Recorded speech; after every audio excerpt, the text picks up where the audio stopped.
Good. Hello, everybody. Welcome, and thank you for joining us for another Aptus Court Reporting Wellness Wednesday. We are very excited to have, as you can see, the lovely Tyler Borde here with us for the first time, leading us through a two-part wellness series.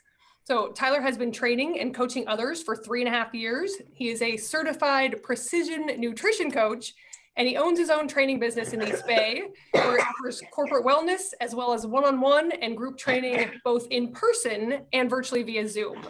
So now, while Tyler spends much of his time training and competing in Spartan races, Gina, you'll know we will not have to, we're not going to go that crazy today, so don't worry.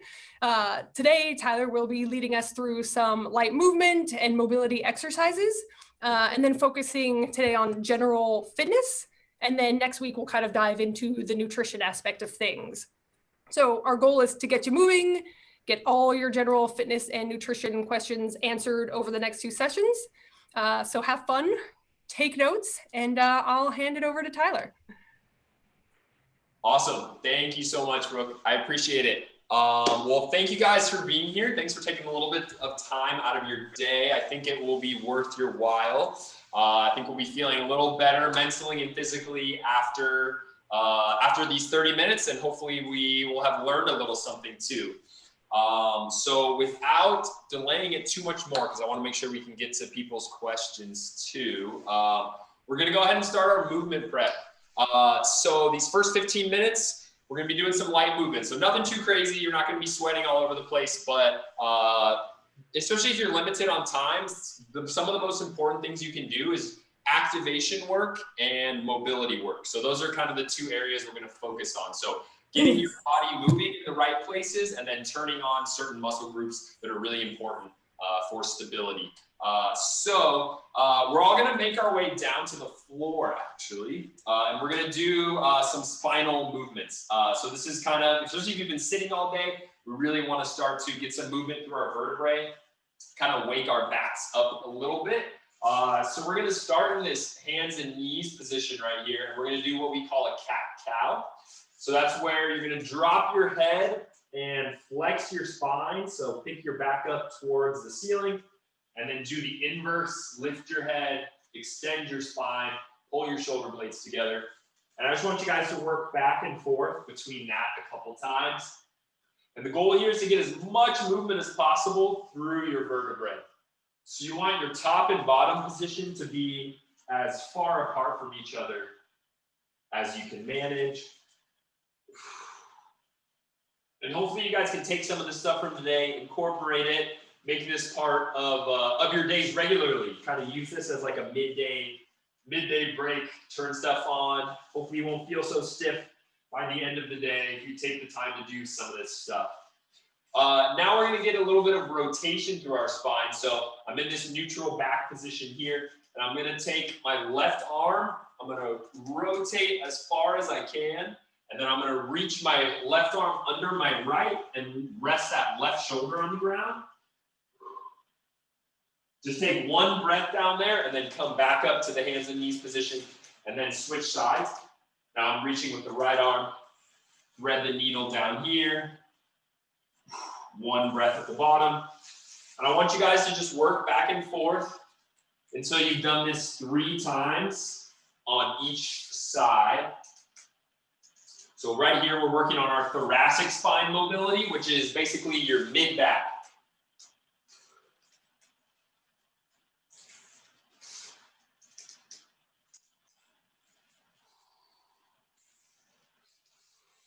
Awesome. I'll give you guys a couple seconds to finish that up. I know everybody's probably working at a slightly different pace, but once you finish your 3 per side, you can go ahead and stand on up. And we're going to get our shoulders warmed up a little bit, guys. So we're going to start with 10 arm circles forward, and we're going to bring 10 backwards. So go ahead, just kind of a breaststroke here. And this whole time, guys, take some deep breaths in through the nose and exhale through your mouth. And let's go ahead and switch. Backward, really open up your chest, pull your shoulder blades together, kind of work on that posture if you've been sitting at the desk all day, working on the computer, been on Zoom calls. We're going to try to undo some of that damage and tightness that we've done to our bodies. Then we're gonna do a little postural exercise here that I call the YTA, which basically just refers to the body positions that we're kind of creating. So we're gonna stand in this kind of halfway hinged over position, and then keeping our arms nice and straight. I want you guys to lift kind of overhead so that you're making a Y shape. Bring your hands down to your side, lift straight outward. You're making a T. Then bring your hands back down, and then palms forward, reach back. You're making an A. Kind of show you guys from the back, you can sort of see the shape better. But just keep working through those three. There's your Y, there's your T, there's your A. We're just sort of turning on those little muscles in the back of our shoulder, which is going to help improve that posture. The front of our body gets so tight as we're working at the computer, we're on our phones, we're driving, all these things that are happening in front of us. The back of our body gets neglected. And then once you finish that A, just go ahead and shake it out. Now we're gonna get the whole body moving in one single movement. So this one's called the inchworm. This is kind of the most bang for your buck here when it comes to mobility work. So I want you guys to reach for the floor. Try to keep your legs as straight as you can. So you should be feeling a nice stretch in the hamstrings when you do this one. And then you're gonna walk yourself all the way out to a plank position. Bring your chest to the floor. Press just your chest up. We call this the cobra pose. Feels nice on the low back there. Chest goes back down. And then push yourself back into this downward dog position. And you're just gonna pump your calves out a little bit here, especially if they're tight. And then finish by walking your hands back to your feet and reaching up super tall. We're gonna do that two more times. So I'll walk you guys through it again. Reach for the floor, feel the stretch in your hamstrings. Walk yourself all the way out to a plank. Bring your chest to the floor. Chest comes up, cobra. Back down. Push up, and then hips back, downward dog. Pump the calves out a little bit. One leg bends, then the other. And then walk your hands in. Reach up tall. One more time on that one, guys. Now we're pros at it. I'll let you guys work at your own pace. Now that we kind of know what we're doing.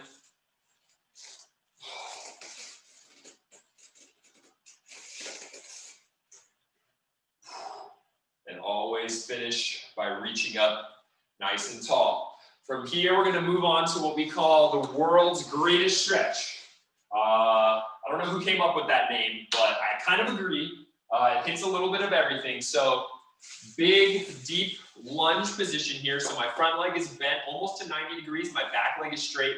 I'm already feeling a bit of a stretch in this hip flexor right here. I'm gonna bring both hands down to the ground inside of my front foot. And then I'm gonna rotate towards my front knee. So I feel a nice stretch in this glute through the mid back. And then I'm gonna bring my hands down, stand up super tall. And then I'm gonna step back with the other leg now. And then the same thing, both hands go down inside of my front foot. Rotate over the front leg. Stand up tall. We're gonna do that 2 times on each side. So we've already done it once on each side. We'll go ahead and do it one more time per side. Open up the hips, open up the chest. All the stuff that's tight, tight, tight. And then we're gonna stand back up tall together again. We're gonna do some quad reaches. So I want you to reach back, grab your quad, reach up to the sky, sort of pull your heel in towards your butt, and then switch sides. Nice tug, switch sides. We're gonna end up doing this 3 times per side. And you're only looking to hold it for about 1 to 2 seconds. We call these stretches that we're holding for a very short amount of time, we call them dynamic stretches. More appropriate kind of before a workout, where you're trying to get your body warmed up a little bit more. Or for something like this, midday, get your heart rate elevated just a little bit, get the body warm. Not as appropriate before a workout to maybe hold a stretch for 60, 90 seconds, something long like that. You want to save that for post-workout when your body's already really warm. And then windmill, guys, the last dynamic movement that we're doing.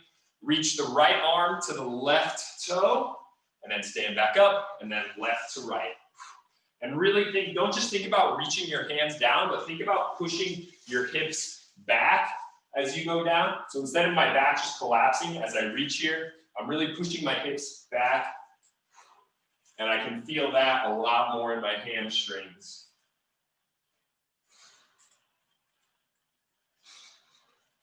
Perfect, and then we'll kind of shake the arms out there. And then we're gonna head to the floor, guys, and we're gonna do a little bit of activation work. So kind of like I talked about, that's our sort of mobility stuff. Now we wanna turn on the muscles that are kind of most important. So the core, which we often think of as just our abs, but really it's everything between your armpits and your glutes. So anything we can get turned on in there, because those things are super dormant during the day. If you're just sitting at your desk, you know, your glutes they're not doing anything when you're just sitting there. Our posture's probably a little poor. So we're gonna kind of open those things up, and hopefully it's gonna allow us to sit a little taller. Hopefully our back feels a little better by the end of the day.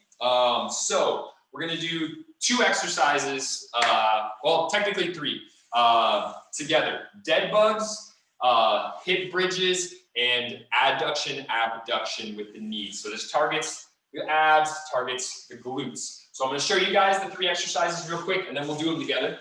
So number 1 is dead bugs. You're gonna lay on your back, your legs are at 90 degrees in this sort of tabletop position.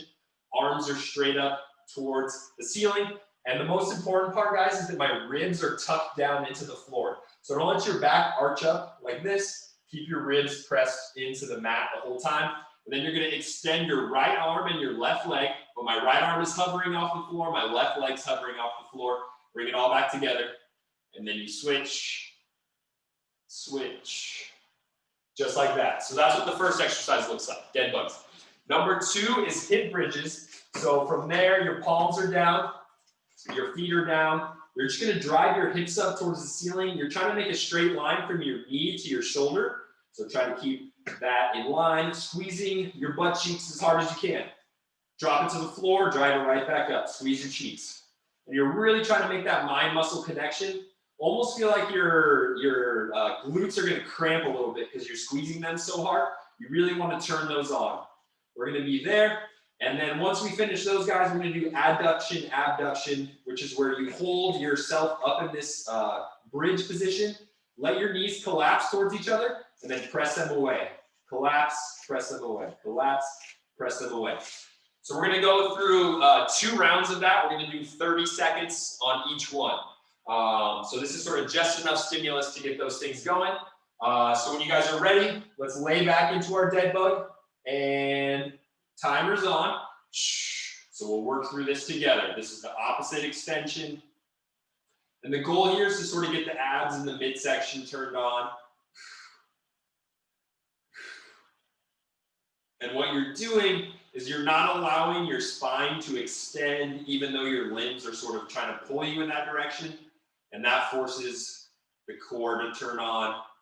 Also gets our coordination going a little bit. And then go ahead and put your feet down and go right up into those hip bridges. Push through your heels, squeeze your glutes at the top. Imagine you're trying to pinch a penny between your cheeks. Really, it's gonna force you to squeeze.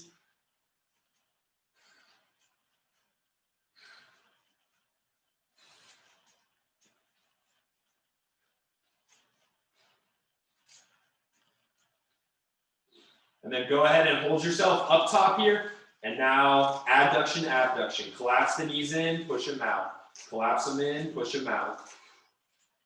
And keep that straight line from your knees to your shoulders. So don't let your hips sag down here. Hopefully we're starting to feel kind of the outside glutes turn on a little bit. The glute minor. That's what this adduction, abduction is good for. And go ahead and bring yourself back down. And I know I said we're gonna do 2 rounds, but I think it's gonna be more appropriate to shift over to our kind of question and answer time here so that we have enough time to go over that. But if you're doing something like that on your own, looking to get the core activated, the glutes activated, I recommend doing 2 to 3 rounds of kind of what we just did right there on the floor. And that's gonna be a good amount of stimulus to sort of get everything turned on. So So thanks for moving with me, guys. Hopefully your blood's flowing a little bit better, feeling a little better than you were sitting at your desk. We're gonna dive into some questions here. So today we're focusing more on kind of fitness and movement. Next week, we're focusing more on nutrition. So thank you to everyone who did submit questions already. I'm gonna go over some of the ones that have already been submitted, and then we'll see, hopefully we have a minute or two at the end, maybe to go over something quickly. Number one, so someone asked, what's the bare minimum recommendation of exercise that everyone should be doing? And my answer to that is, it really depends on your goal, right? So if we're talking bare minimums, the CDC is recommending 150 minutes a week of aerobic exercise, of light aerobic exercise. So that's walking, maybe slow jogging, easy bike ride, hiking, things like that. So 150 minutes, what does that mean? 30 minutes a day, 5 days a week. And they also recommend at least 2 days a week of strength training, which basically means any sort of resistance, right? So that's doing push-ups, that's doing core exercises, maybe it's yoga, you're doing a pull-up, you're doing a squat, and any of those types of things. But that's honestly the minimum. And this is the CDC, right? So their focus is being healthy enough to sort of not be affected by some of these like preventable diseases. So that's sort of the minimum requirement to be like a functioning human being who's not afflicted by like preventable diseases, right? So I imagine you guys are showing up at this wellness thing. Maybe you have higher goals than just like not having preventable diseases when it comes to your fitness. So my recommendation, guys, minimum, I'm going to say double that. So what does that mean? That's 1 hour a day of really light activity, hiking, walking, biking, easy, something like that. I didn't say this too. They said, or 75 minutes a week of vigorous activity, which comes out to 15 minutes a day. I'm going to say 30 minutes a day. So that's running, weight training, working on a rower or a hard bike ride, something like that. That's a little more like more intentional exercise, or maybe it'd be hard to have a conversation. So those are sort of the minimums. So I think that was a great question. And someone also asked kind of in relation to this, as far as like minimum amounts of exercise, if I can't do a big long workout, is 10, 15, 20 minutes better than nothing? And the answer is 100% yes. Yes. Anything that you do, even what we just did there, 10 to 12 minutes of just moving and prepping your body, you're going to feel so much better. And honestly, that little bit of movement is kind of going to provide you motivation to hopefully do more movement in the future. Don't feel like it needs to be an hour or nothing, because you're never going to find that motivation to like all of a sudden become this super fit person, right? Like do 5 minutes, do 6 minutes, do 10 minutes. And when you sort of realize like how your body's feeling better, that's what's going to provide you the motivation to start working up towards those like longer bouts of exercise. So that was a really good question. What was the next one? Someone asked, if you only had 15 minutes to work out, what would you do? I'll answer this kind of in two ways. If your goal is just to sort of feel better, like minimum 15 minutes, what's the most important stuff? Honestly, what we did at the beginning, that's the type of stuff I would recommend.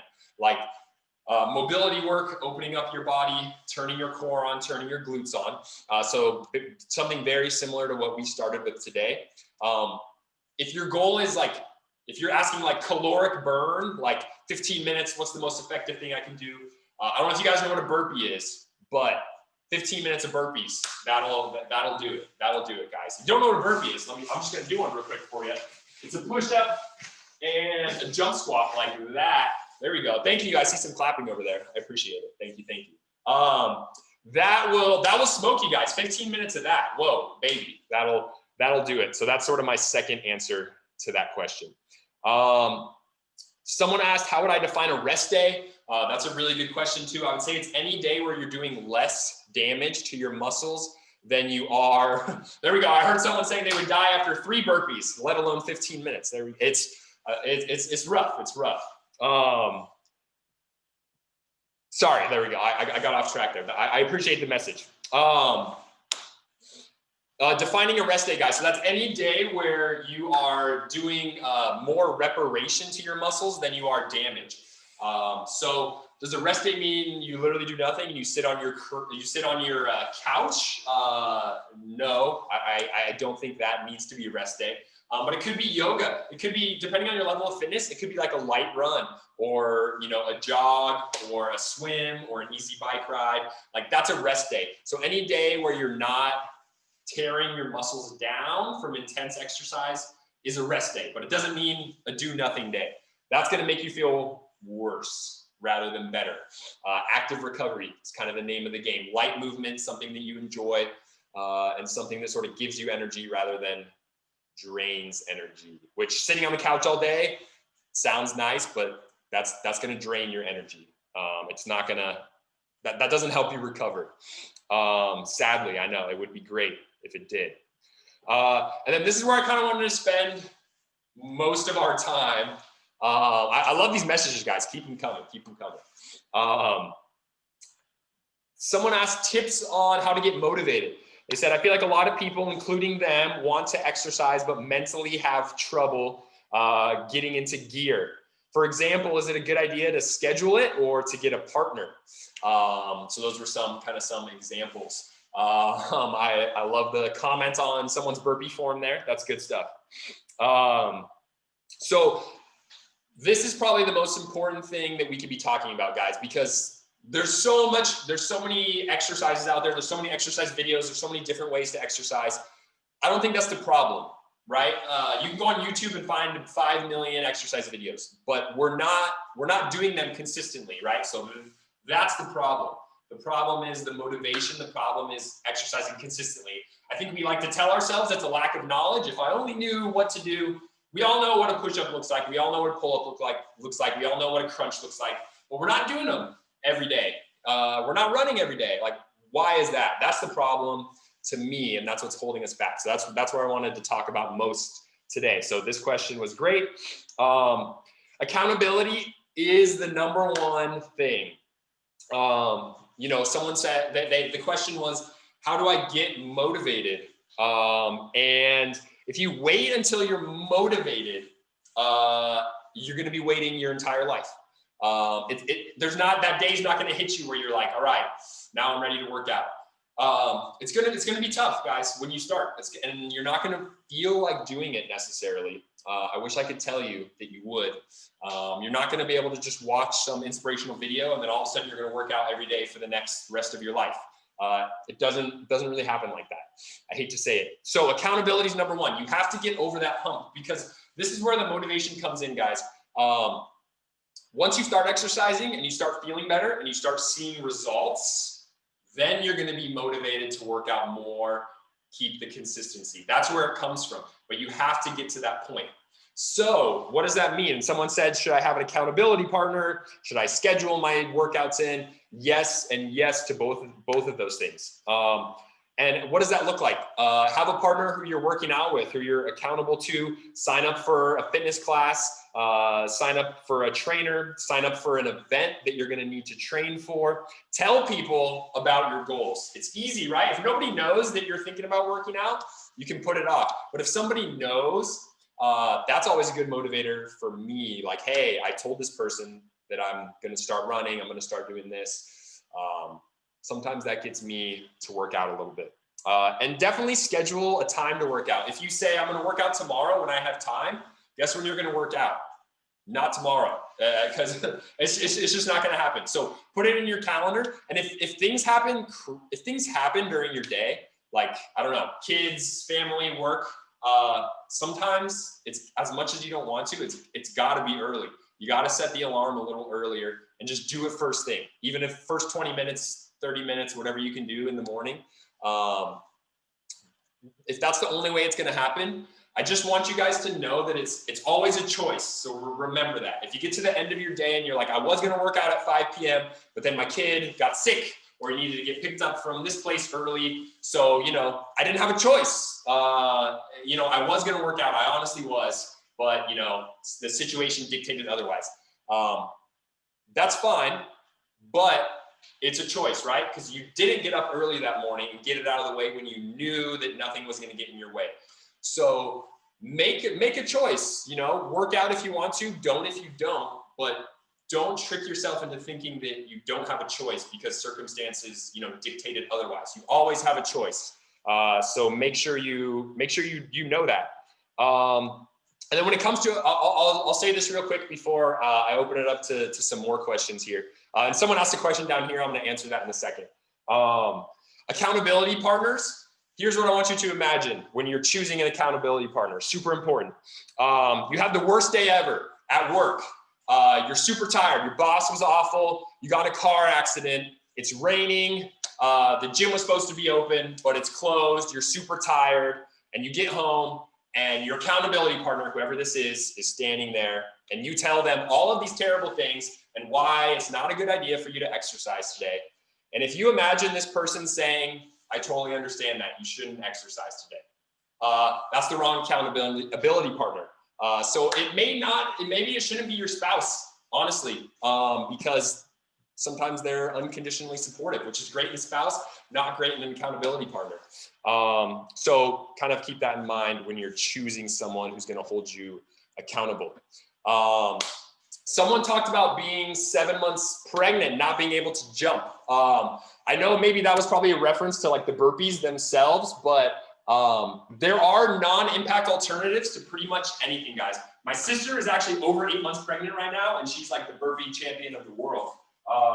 But if you can't handle impact, guys, just so you can have the burpee option, it's a little step back. You don't even need to go chest to floor. You can stand up and get the hands up. There you go. Just want to show you guys a little modified burpee action so that we don't have an excuse not to do burpees. Perfect, guys. Let's hear any questions that we might have. I'm going to say maybe type them. That might be easier in case we have other people talking over each other. And I'll try to answer hopefully one or two before we run out of time. And while people are typing their questions, I just want to throw in that I do teach fitness classes through Zoom. And I actually have a pre-recorded class that's coming out for the Halloween Saturday, this Saturday, because I'm going to be out of town. And so I'm going to make sure that you guys get a link to that class. So if you have no idea what to do for exercise, you have no one that's going to help hold you accountable, here I am, guys. That workout's going to get sent to you for free. Find a time between now and next Wednesday when we see each other again. And then when you see my face and you haven't done your workout, that's your accountability right there, guys. So hopefully that's something I can offer to you today that's going to help a little bit. Someone says, I mentioned yoga as a strength exercise. They always just thought that was just stretching. That's a really good question. It depends on the type of yoga, but you are breaking down muscle fibers when you do any sort of these plank or variation of plank positions. So even just hanging out here, doing whatever sort of funky. I mean, I'm not a big yoga person myself, but basically any stress that you're putting on the muscles counts as resistance training. So you don't need. I just don't want you to think you need to be in the gym lifting huge weights, twice a week to get that strength training in. It could be something as simple as that. Any exercises that you can do in your office chair? That's a super good question. I'm gonna try to encourage you guys. It's not that far away from your office chair, but the floor is right there. And a lot of the stuff that we did at the beginning of class, like that's some of the best stuff that you could be doing. But when it comes to your office chair, the best thing you guys can focus on is focus on your posture. A lot of that stuff we were doing, the YTAs, opening yourself up, just lifting your head, your hands above your head, sort of turning on the back of the shoulders, opening up your chest, sitting a little bit taller, and honestly, just keeping your spine looking like this instead of like this. You wouldn't believe how much that actually works your core. If you can just sit actually upright with a proper sort of anatomical neutral position, that does a lot actually. So if you're talking about actually sitting in your chair, that's my goal for you guys. See how long can you keep this upright torso? If you can keep that going all day in your chair, you're going to feel a lot better. These muscles are getting worked, believe it or not. And that's not going to give you a six pack. I hate to I hate to break it to you, but the old sit in your chair as tall as possible. You know, you're not going to maybe hit the beach right after that one, but it is good for your health, your spinal health. So if you do want to hit the beach though and look really good, you will have to jump out of the chair. Then what will get me a six-pack? Oh man, that's a great question. That's a great question. And we're going to touch on that a lot next week too, because next week we're talking more about nutrition. And so I will say that the six-pack guys, that's like 90%, if I had to put a number, 90% nutrition is where the abs come from, because it really has to do with your body fat percentage and a lot less about like actually having gigantic, strong abdominal muscles. It's a little bit of that, but it really is mostly related to your body fat percentage, which is highly correlated to the nutrition side of things. We're a couple minutes over 1, so I just want everyone to know that. I'm more than happy to keep answering questions though. So if you have anything else, go ahead and shoot it into the box right there. I will also say too, guys, I'm more than happy to answer questions for anybody. It's what I love doing. So I don't know if you guys have my email address, maybe, but Borde, TBORDE fitness@gmail.com. Send me an email, maybe any questions you didn't get answered today or anything you think of. I love being a resource. So you can send me more questions there. A list of exercises that we did today. Yes, I'm more than happy. I'll make sure I get your guys' like emails from Brooke or whoever, Mike, and then I'll make sure you guys get that. Thank you so much for putting my email there. I probably should have thought to do that myself. Thanks, Mike. Yeah, so I'll make sure you guys get that. The best cardio besides running, biking, swimming, and anything difficult like that. All right. I love this question. I love this question. It's going to be a little difficult. Any exercise you do is going to be a little difficult. If you're looking for the one that's not difficult, you're going to be looking forever. But something that you do enjoy, or at least enjoy an aspect of it. So if you're like, running is like, oh my gosh, like if I think about running, it makes me upset. I can't even imagine the thought of doing it for more than like 10 seconds. Okay, maybe don't run, but maybe you can bike, or, hey, if I bike easy, I'm out there with my family, like, we're just riding on the weekend, like that's fine. Then biking might be the thing. And maybe you can't do it super intensely right off the bat, but as long as you enjoy some aspect of it, that's the version of cardio that I want you to go with. And over time, you're going to get better at it. You're going to enjoy it more. And then, but don't force yourself into like the thing that you absolutely hate the most. Like if burpees are like, probably everybody hates burpees so much. Don't choose that as like your day one of exercise. I'm doing 1,000 burpees today. Maybe get to that. Never, you don't have to do burpees. There we go. Once we stop the Taco Bell cravings, we'll start working on the six-pack. Probably a good call, actually. Taco Bell and six-packs don't go that great together unless you're trying to get a six-pack of tacos, in which case I would highly recommend it. Probably the best bang for your buck, actually. Thank you guys. Thank you guys for the thank yous, and thank you guys for being here. Thank you, Brooke, for the reminder. We're going to be putting this on YouTube. You guys can reference this later. And I'll make sure you guys also get that Saturday. The Saturday workout is going to be sent out on Friday. And then, like I said, the challenge is find a time to do it sometime between then and when we see each other next Wednesday. And share it with someone. Do it with friends and family. It makes it a lot funner. A lot more fun, I should say. That's more proper grammar there. Thank you guys. Thank you. Perfect. So I'll leave it up to you, Brooke, when you would like to sort of, call it a day. Yeah, I think we're good. That was fantastic. And like I said, we'll send out a reminder too with your email and the link to the YouTube channel so everybody can check this out afterwards. But thank you. That was awesome. Perfect. Yeah. Thank you. Thank you. And thank you guys for being here. I hope to see you all and more next week. Same time, same place. Thanks, Tyler. Thank you. Thank you. Thanks, Tyler. Yes. Thank you guys. Appreciate it.